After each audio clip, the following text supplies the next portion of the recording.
We can also describe the sounds of these strings vibrating, causing sine or sound waves by their pitch.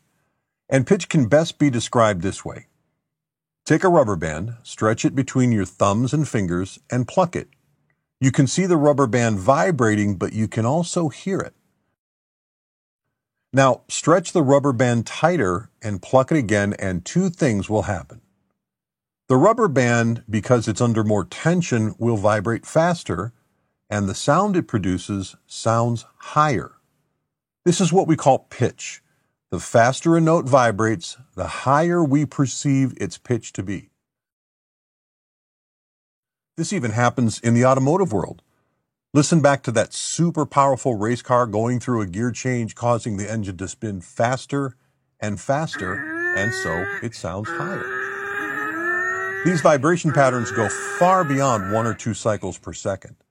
They'll vibrate even faster than the most tightly stretched rubber band in the universe could ever hope to produce. They'll vibrate so fast or so slow that we as human beings simply cannot hear them. The books tell us that the average human being can hear from a range of 20 cycles or hertz up to 20,000 hertz. An abbreviated term for this is 20 kHz, K meaning kilo or thousand. Now, yes, there are some people that can hear a little faster vibration cycles or a little bit slower, but they tend to be our young people who have fresh ears, and as they get older, they'll be like the rest of us. They won't be able to hear as well.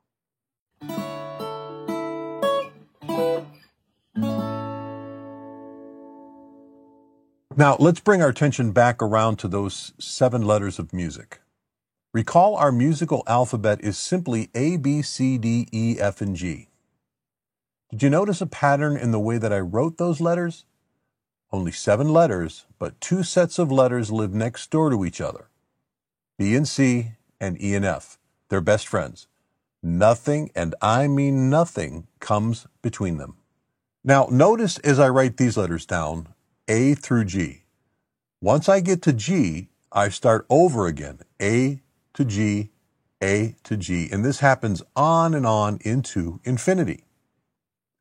If I were to start with an A, go through the 7 letters to the next A, I arrive at what is called the octave. Why? Because it lives 8 notes from the first A. Octave comes from the Latin word octo, which means, well, 8.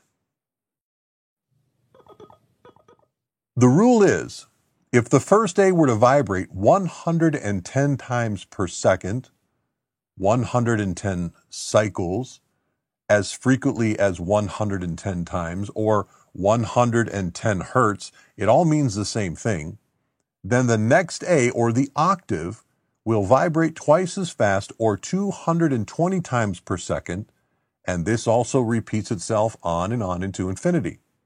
Now, let me give you an example of how these vibration patterns that produce musical notes apply to an actual instrument like the piano. As you can see, the piano makes good use of this idea of the 7 letters of music repeating over and over again. That is, until we run out of keyboard. Now, don't worry, I'll get to those pesky little black notes on the top soon enough. It's just not time right now. The first set of 7 letters I'll refer to as the first register. The next set I'll refer to as the second register, then the third register, and so on and so on. The next thing we need to know is that we can also count these notes as octaves. If we count the notes from A to A, we have the first octave, then the second, third, and so on. And again, this goes on and on into infinity. Now, piano players like to identify their octaves from the C note to the C note. And we'll get into that in the future, but for now, it's kind of like yellow snow. It's not necessary to our discussion, so we're not going to eat it. Now we can see the vibration patterns on the keyboard. The first A to the left on a piano keyboard vibrates 27.5 times per second. The next A would be twice as fast, or 55 times per second, then 110, 220, 440, and again, this goes on and on until either we run out of keyboard or, you guessed it, into infinity. This cycle continues on in both directions. Notes can vibrate so fast that we have to be a dolphin to hear them, or they can vibrate so slow that you have to be a whale to hear them. Scientists have found a black hole in outer space that's 250 million light years away from the Earth. They found that it's vibrating, producing a musical note. Hey, did you brush your teeth today? Promise? Did you use a toothpaste tube that was glued flat at the end? Well, it may interest you to know that there is no glue whatsoever in the toothpaste tube. You see, a toothpaste tube has a measure of aluminum in its makeup. The tube is placed in a clamp, and a musical note that's vibrating approximately 20,000 times or hertz per second is aimed at it, causing the two ends to vibrate, rub against each other, and this causes friction, thus welding the two ends together and introducing no foreign substance like glue into the mix. The vibration pattern or frequency that the black hole is producing is the quality of a B note. However, it's cycling 57 octaves lower than the average human ear can hear. And the frequency used in our toothpaste example is producing the quality of a D note.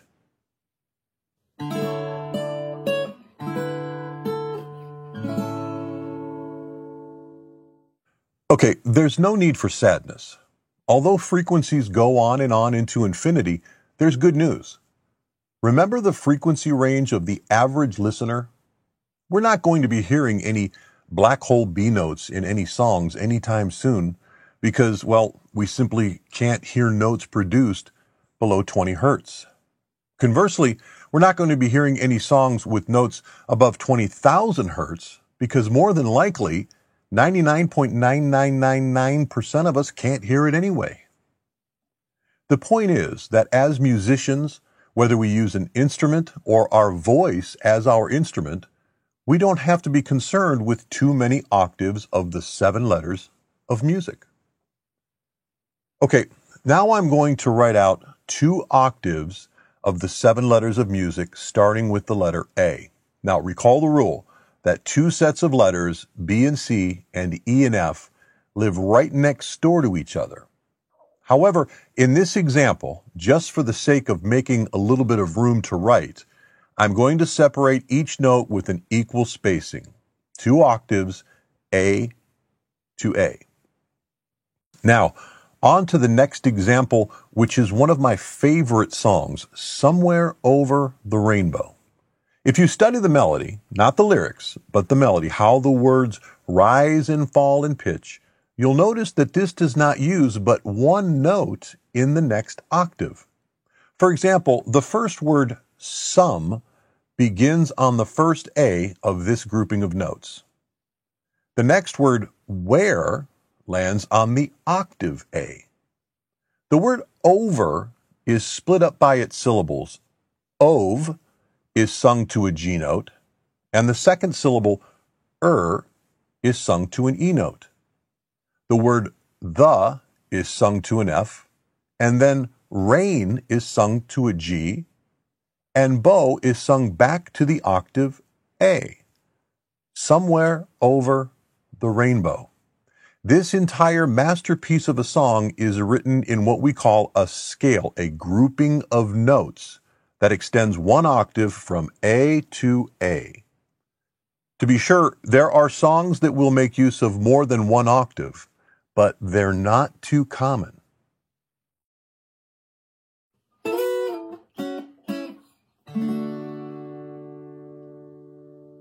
So, if you can sing in a lot of registers or a lot of octaves, we can file that under sometimes just because you can doesn't mean that you should. Now, what do I mean by that? If you have a 2-octave range, A, B, C, D, F, G to A, B, C, D, F, G, you can sing most anything you want in life. Singers have a 4-octave range and higher, but again, just because you can sing that high doesn't mean necessarily that you should. So let's do this little experiment. I'm going to construct a very short melody. I'm going to pick some notes. Let's see. I'm going to pick that G note right there.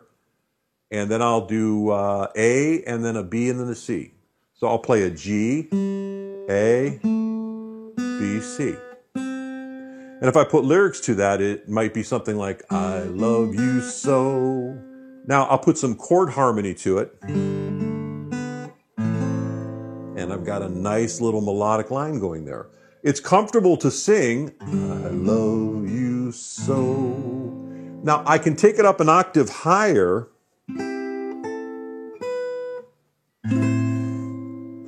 But that would get a little tougher for me to sing. Now, one of the things that in my mind doesn't really work is if you even take it up to a higher octave,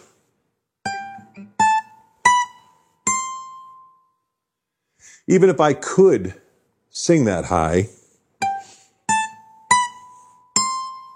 I'd sound like a Smurf if I sang that high. So a lot of the times our songs are within a 2-octave range as far as the vocalist is concerned. Again, to recap, we in music really don't have that many registers or octaves of A through G that we have to deal with.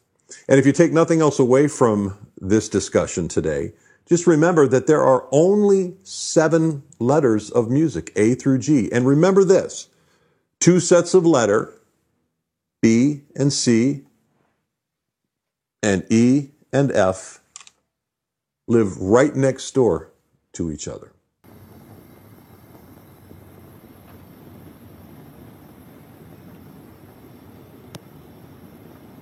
Now, before I go, I want to apologize to you. I'm sorry if you're angry with me or upset that I'm using the piano as an example in a guitar music instruction video.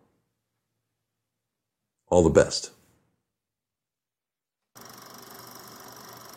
If I'd like someone to be up and having a good time, I'll do that too.